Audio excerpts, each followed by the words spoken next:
झारखंड राज्य अल्पसंख्यक आयोग के अध्यक्ष हिदायतुल्लाह खान पहुंचे झमुमो मीडिया सेल सदस्य सह संयोजक मंडली सदस्य सरफराज अहमद के आवास हुई शिष्टाचार मुलाकात में अल्पसंख्यक के कल्याण हेतु चर्चा की गई। वहीं अल्पसंख्यक आयोग के अध्यक्ष हिदायतुल्लाह खान ने बताया कि आज आयोग ने अल्पसंख्यकों के कल्याणार्थ शिक्षा, ग्रामीण विकास, सामाजिक सुरक्षा, समाज कल्याण, मत्स्य, कृषि, स्वास्थ्य सहित अन्य विभाग द्वारा चलाई जा रही योजनाओं की समीक्षा की। उन्होंने कहा कि आयोग का उद्देश्य है कि झारखंड के सभी जिलों में अल्पसंख्यकों के कल्याणार्थ केंद्र एवं राज्य सरकार की योजनाएं सही तरीके से धरातल पर उतरे। उन्होंने कहा कि राज्य के मुख्यमंत्री की भी यही प्राथमिकता है कि राज्य के सभी व्यक्तियों को सरकार की सभी योजनाओं का लाभ मिले। उन्होंने बताया कि समीक्षा के क्रम में विभागों से प्राप्त रिपोर्ट से आयोग संतुष्ट है। वहीं झमुमो मीडिया सेल सदस्य सरफराज अहमद ने भी अल्पसंख्यक आयोग के अध्यक्ष हिदायतुल्लाह खान का जोरदार स्वागत किया और कहा कि अल्पसंख्यक आयोग बहुत ही अच्छा काम कर रही है और इससे लोगों को काफी फायदा मिल रहा है। में उनका नाम लिखना था, इससे क्या फर्क पड़ेगा पूरे समाज को और आप यहाँ के सब धर्म को क्या मैसेज देंगे, क्योंकि यहाँ भी बहुत ये मैसेज दूंगा, सभी धर्म सभी की आस्था का सम्मान करना चाहिए, सभी की आस्था का सम्मान करना चाहिए।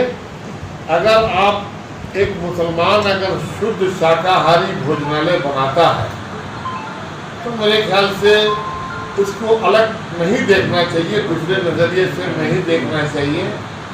और इसी तरह से बहुत सारी दुकानें हैं, होटलें हैं जो नॉन मुस्लिम कम्युनिटीज़ के हैं, जहाँ चिकन मटन बनता है लेकिन वो लोग कहते हैं हमारे यहाँ गोश्त खा सकते हैं, ज़बा है, तो मुसलमान बिलीव करके खाता है। लेकिन जहाँ पूजा है, आस्था है, वहाँ पर इसका ध्यान रखना चाहिए। अब लोग जानते हैं, पहचानते हैं और वो अपने उस तरह से जो शुद्ध शाकाहारी दुकान होगा वही खाएंगे। होटलों को अगर इस तरह से किया जाता है तो किसी हद तक बहुत बुरा नहीं है कि हमारी आस्था की बात है, हम यहाँ हमको डाउट है, हम यहाँ नहीं खाएंगे, हम पहचान के खाएंगे कि हमारा जो है यहाँ पर बिना प्याज लहसुन की का होटल है, तो मेरे ख्याल से कोई बुराई नहीं है। लेकिन फल के दुकान में ठेला में आप अगर नाम लगवाते हैं तो ये गलत है। छोटे छोटे खोलचा वाले की दुकानों में बोर्ड लगवाना चाहते हैं तो कहीं ना कहीं आप उनका रोजगार छीनने की क्या ये षड्यंत्र है। उसी क्रम में आज हजारीबाग हम लोग पहुँचे हैं। हमारे साथ हमारे माननीय आयोग के उपाध्यक्ष शमशेर आलम साहब थे, हमारे माननीय सदस्य हरी बरकत अभी जी हैं, और आयोग सभी जिलों का दौरा करके समीक्षा बैठक करके सभी विभाग से ये डाटा इकट्ठा करने की कोशिश कर रहा है।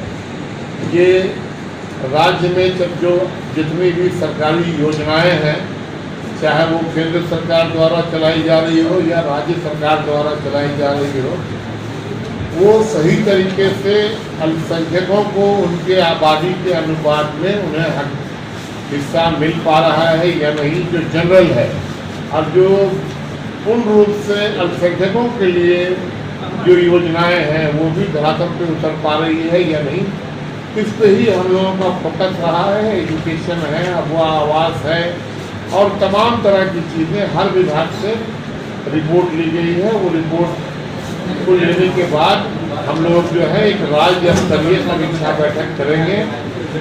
अभी लगातार जून से ये सिलसिला शुरू हुआ और मैं खुद रांची से शुरू करके फिर जमशेदपुर, सरायकेला खरसावां, फिर पश्चिमी सिंहभूम, फिर लातेहार, पलामू होते हुए गढ़वा गया। गढ़वा उसके बाद सेकंड राउंड में फिर बाबा नगरी, देवघर, दुमका।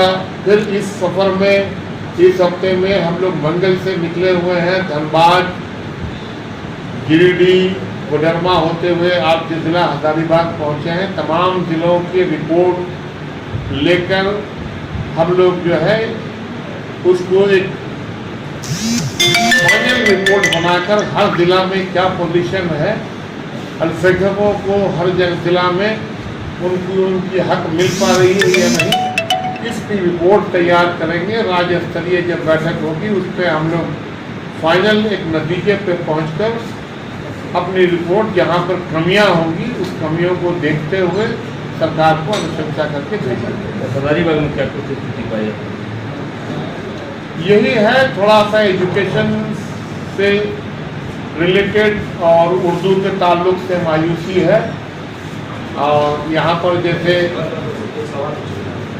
7 अल्पसंख्यक स्कूल है जिसमें 4 इंग्लिश स्कूल है जैसा इन्होंने रिपोर्ट दिया, और 2 भाषाई अल्पसंख्यक बांग्ला भाषाभाषी 4 स्कूल है, एक ही उर्दू स्कूल है। और उस पर भी जो है रिपोर्ट हम लोगों ने और डिटेल रिपोर्ट कुछ उनको नोट करवाया है, और बहुत सारे विभाग के रिपोर्ट कुछ अधूरे थे जिस पर आयोग ने निर्देशित किया है कि आप उसको पूरी तरह से सही डाटा देते हुए फिर से एक बार रिपोर्ट बनाकर आप 1 सप्ताह के अंदर आयोग को ईमेल के द्वारा उपलब्ध कराएंगे। तकाजा है, उम्र होने से आदमी इस तरह की बात करते हैं, पहले भी किए थे वो। सेम यही बात हमारे बुजुर्ग हैं नेता, हमारे बुजुर्ग नेता हैं, लेकिन उम्र हो जाने के बाद थोड़ा बहुत कुछ आदमी बोलता है। अब बोलने के लिए तो किसी की जबान रोकी नहीं जा रही है। यहाँ पर माननीय मुख्यमंत्री, हमारे माननीय मुख्यमंत्री हेमंत सोरेन जी ने जिस तरह का काम किया है आदिवासियों के लिए, अल्पसंख्यकों के लिए, सभी वर्ग के लिए, न सिर्फ आदिवासी और अल्पसंख्यकों के लिए, सभी वर्ग के लिए जिस तरह का काम माननीय मुख्यमंत्री हेमंत सोरेन जी ने किया है, ये तो दिखता है ना। और घर घर जाकर सरकार आपके द्वार कार्यक्रम लगाकर, घर घर मेला लगाकर लोगों को सरकारी योजनाओं का लाभ पहुंचाने का काम सरकार कर रही है। और किसी को नहीं दिखता है तो थोड़ा सा आँख का इलाज कराना होगा। यही बात बाबूलाल मरांडी भी करते हैं। बाबूलाल जी जो है वो तो कुतुब मीनार से कूदने की बात भी करते थे। अब कितना विश्वास कीजिएगा, आप कुतुब मीनार से कूदे होंगे ना कूदे। आयोग इस तरह का कोई जांच करने को तैयार है क्या, अगर इस तरह का कोई आरोप लगाया जा रहा है? नहीं, जांच करने वाले की पर देखा जाएगा ना कि किस तरह की आरोप लगा रहा है। ये आरोप में, जब आरोप में कोई जान ही ना हो और एक ऐसा व्यक्ति लगा रहा है जो जिनकी विधानसभा की सदस्यता चली गई, उम्र का तकाजा कभी इधर कभी उधर कभी उधर, तो अब तो उनको बोलना ही है, कुछ ना कुछ तो बोलेंगे ना।